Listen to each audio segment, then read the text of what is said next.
Hey, you guys, this is your girl, Disparate Amelia, back again with another video. I hope you all are having a blessed week and have found multiple things to be grateful for. Today is Sunday. I'm currently ironing my shirt, going downwards. Okay, I'm not doing all the extra stuff because this shirt is some pretty delicate material, and A, I don't want to burn it, and duh, I just don't want anything else to happen to the shirt because I am going on set today. Did I say that? I don't know. I don't remember. It's really early. It's probably like 7:30 right now. Going on set today for a film friends project. I'm working on a web series that I told you guys about, and one of the PAs on the web series is working on her own little short film. So I'm going to be on the cast for that. So I'm ironing my shirt, which I should have ironed yesterday, but you know how it is. Okay, I'm gonna see y'all at the next step because I'm focusing way too hard on this. We're at the next step. I'm dressed. We are college students in this short film, so she wanted us to be casual, cool, even though it's really cold outside. So I'm wearing a crop top and then just some simple black jeans with a jean jacket, but I'm gonna put my really heavy winter coat on over this. I didn't want to bring extra clothes. I know my hair's looking crazy, but y'all are getting ready with me. Before I get into what I did yesterday, I'm just gonna go over how I prepare for being on set. Listen, my armpits are really hairy. If you see what's going on, just mind your business. It's winter. So how I prepare for set, obviously I rehearse my lines. Sometimes I'm a late line learner because I tend to absorb the material very fast. But how I learn my lines, I usually do them at night before I go to bed, because whatever you do at night before you go to bed, it stays in your mind. You remember it right before you go to sleep. So usually I do them at night. It's not like a one-day thing, like you have to go over these lines over and over again, but usually once I see it and say it out loud, it's in my brain, it's in my memory for like conversation that goes back and forth. So that piece is pretty easy. I always talk with wardrobe. I'm the worst. It's like I have clothes and stuff, but whenever it comes to like selecting clothes for something, I can never find clothes. Like I never have an outfit to wear. It's always the hardest for me to find something. So she sent me reference pictures and like a small description of what she wanted the character to wear, like a crop top or like graphic tee type thing with regular jeans, black jeans, blue jeans. Luckily, I wear a lot of crop tops. So I sent her like a bunch of different crop tops that I had, but all of my stuff were black and white, which is not really, I mean, you never really want to wear black and white on screen. You want colors to pop, to be vibrant. So I showed her all my black and white stuff. And then she asked me if I had a colored crop top. So I sent her this and then 2 others. Just a pro tip to all my peeps out there: if you're working on a set where sometimes you have to provide your own wardrobe, never send pictures of what you don't want to wear, okay? Because it just doesn't make sense. Let's say 8 times out of 10 you send a picture of what you don't want to wear, and guess what they do? Pick what you don't want to wear. So I usually send pictures of things that fit the role, fit the description, but also things that I want to wear and will be comfortable wearing. I mean, you always perform your best when you're comfortable. I went to an interview and the receptionist had on these gorgeous shoes. Okay, these gorgeous shoes. She was sitting down. They were really sparkly, like had rhinestones on them, high heels.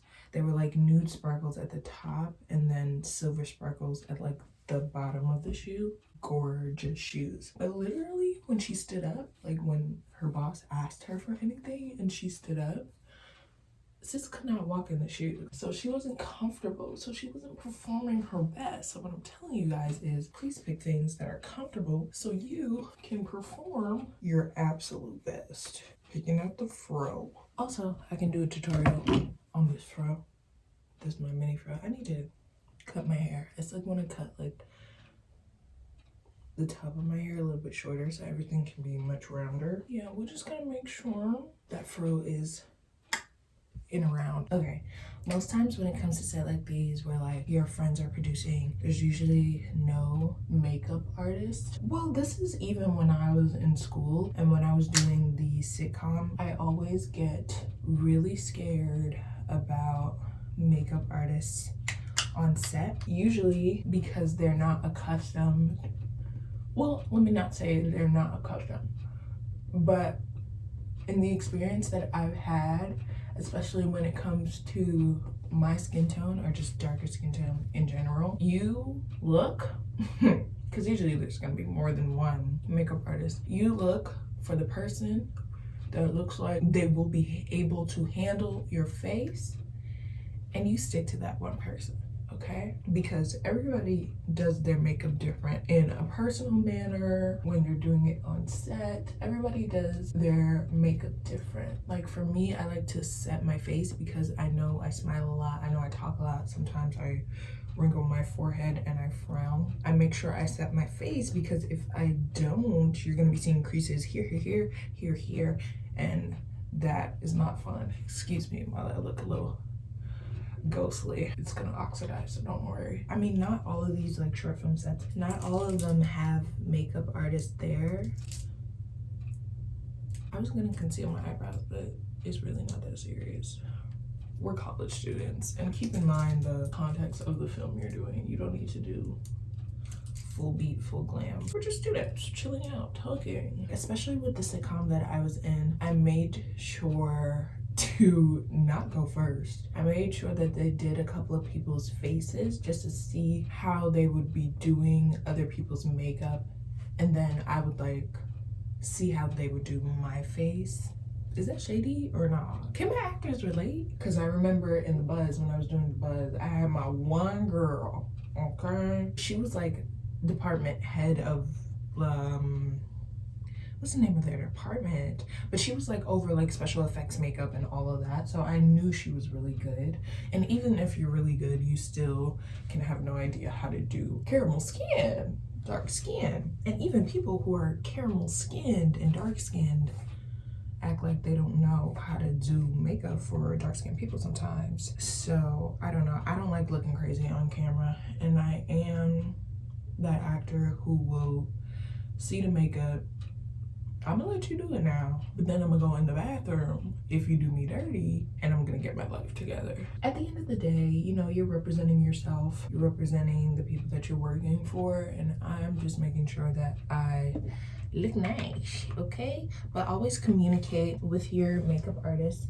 Always bring your own product, because like I said, you never know if you have a makeup artist. You never know if that person is going to do you right, has your full interest at heart, which hopefully they do, but some of these people be crazy on set. I don't know what it is, but I always bring my foundation just in case they don't have anything that matches me.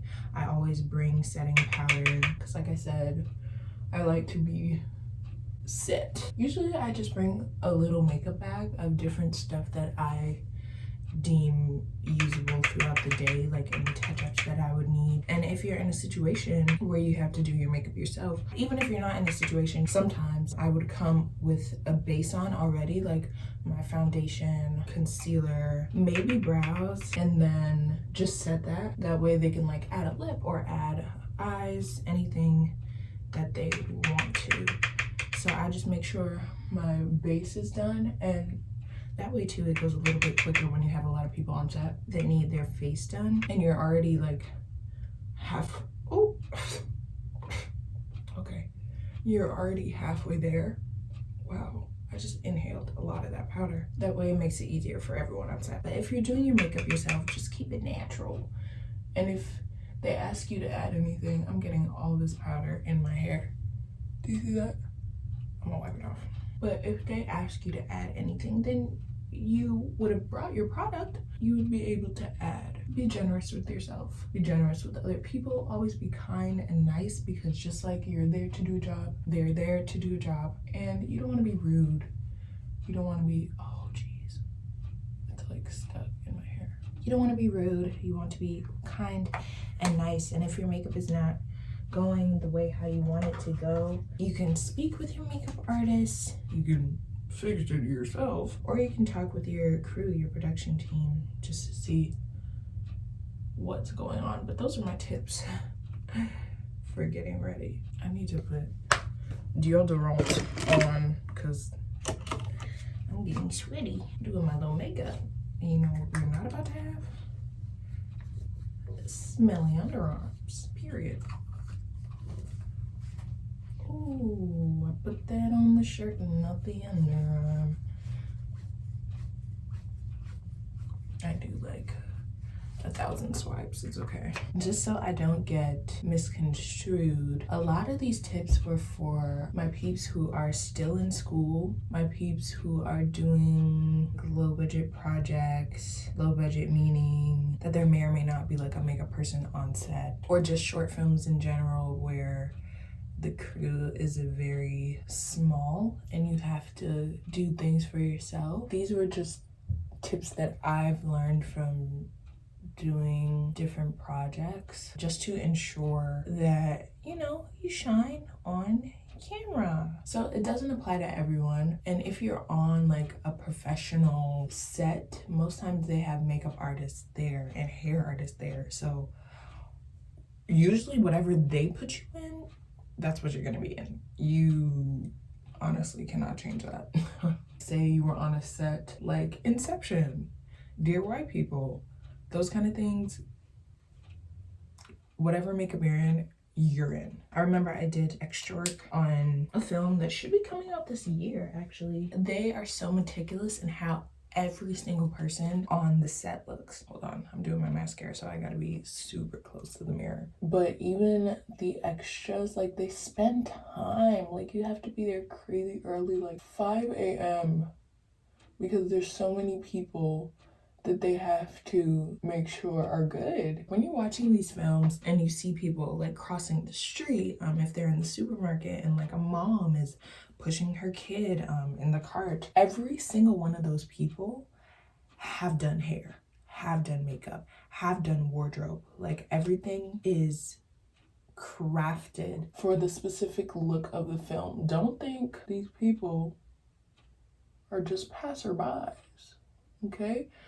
Don't think that they just showed up on set looking a certain way and they allowed it to go through. No. That's why it's so important for people who do costume design, for people who do makeup, special effects in these different films and categories when it comes to award season, because they work crazy hard. Like, I'm not saying the person who is head of the department is over every single person, like does makeup for every single person. They have a team, obviously, but that team goes through every single extra. With my experience, I went in for a fitting, and this was for like a period piece. I was in the 70s, so it was like big afros, all of that. And then when I got to my fitting, they also told me I would be in the 80s portion too. So we had like lots of color, shoulder pads, different colored stockings, blush all the way up to your hairline, that kind of thing. When I tell you, every single person that went in did a fitting, okay? They made sure their look was together. They took photos of each and every look of the extras and they sent it to the head of costume. And then in makeup, even when I tell you down to my nails, like they painted my nails on set just to make sure I was in character with the scene. Everything is very meticulous. I'm gonna wash my hands. When it comes to film, it's an art. Like the way you open the door, the way you brush your hair, the way you talk to somebody, the way you look at somebody, every little nuance is a part of the art that adds to the film. Okay. You know, film work is storytelling. And I feel like, well, obviously, because I'm behind the scenes of it and because it's something that I really want to do in my life, I feel like it's so important to tell stories at their best. So going back to, you know, doing your makeup, just make sure you look good. You look blessed. Talk to the people who are on your crew, you know, even like your camera operators, your sound people, because they're working with you, not against you. And any way that you could help each other is a better way to help the story progress. Don't fight against yourself. Fight with your peoples. Y'all, I'm done. It looks really pale on this camera, but I'm looking same skin tone in the mirror. Don't you hate that when you pull out a picture when you think you look so bomb, so cute, and your camera want to act up? This is the look for now. I'm gonna put in some hoop earrings because she wanted some hoop earrings. I'm gonna eat some food and then I'm gonna be on set, okay? Last checks before I go. I just always bring a bunch of stuff. You never know when your period gonna come. I got gum, a mirror. There's like 1,000 lip glosses in there. This little bag has like all my information, my IDs, shmoney in here, the essential stuff. Got my glasses. I brought a notebook and a pen just in case. There's sanitizer somewhere in there. My big bottle with water. And then I have my cards. I have my business card with my information on the back, just in case, you know, we make some connections. Usually, not today, but usually when I'm on short film sets, I will bring like a bunch of clothing options just in case when I get there, what they saw in the picture doesn't necessarily fit what they actually wanted for the film. So I always make sure I bring extra clothing options, probably like 2 to 3 shoe options. This bag is like my smaller of the travel bags, Victoria's Secret. And then I have one really big one, but it's like a canvas bag. Well, this is a canvas bag too, but it's a beige canvas bag that I bring around. Or I'll just bring one of my mini duffels, like a bunch of clothing options, shoe options. I just always like to be prepared, probably over prepared, some people would say. It's about 8:20 and they're gonna pick me up 8:30 to bring me over there. Let me show y'all the fit, hold on. So this is the finished fit. All the colors look so weird right now. This is the finished fit. So I have my jean jacket, my crop top,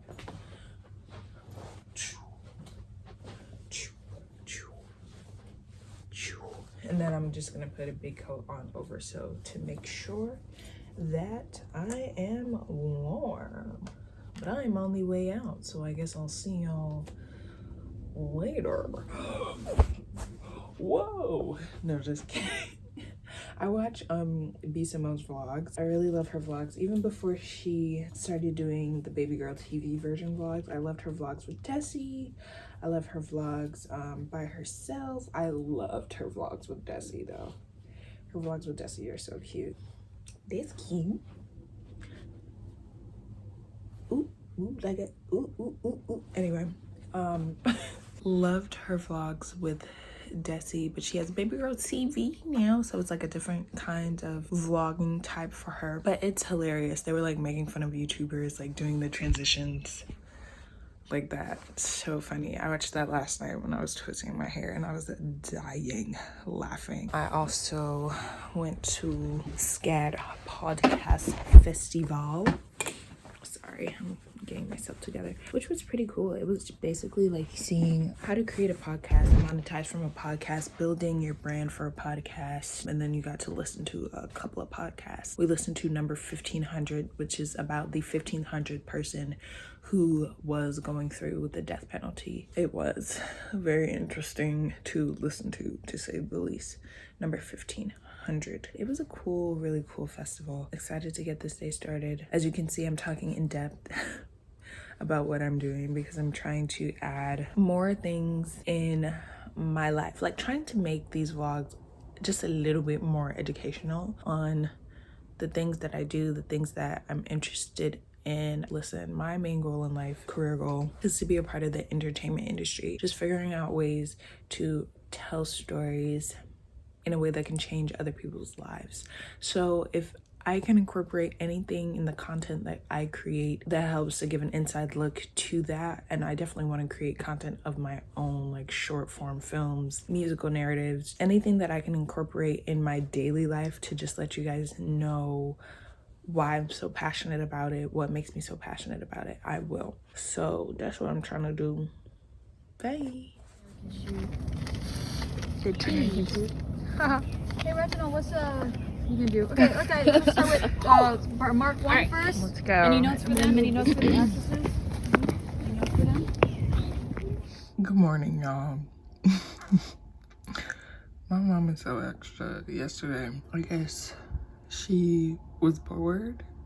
She wanted to do something, so she came in my room and like moved some stuff.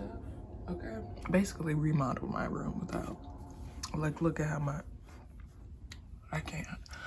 But this picture was in my room. This is me. This is my mom. This is my grandma. I'm not exactly sure who this is, but this is an iconic picture, okay? 3 generations. Okay, beautiful. Why did my mom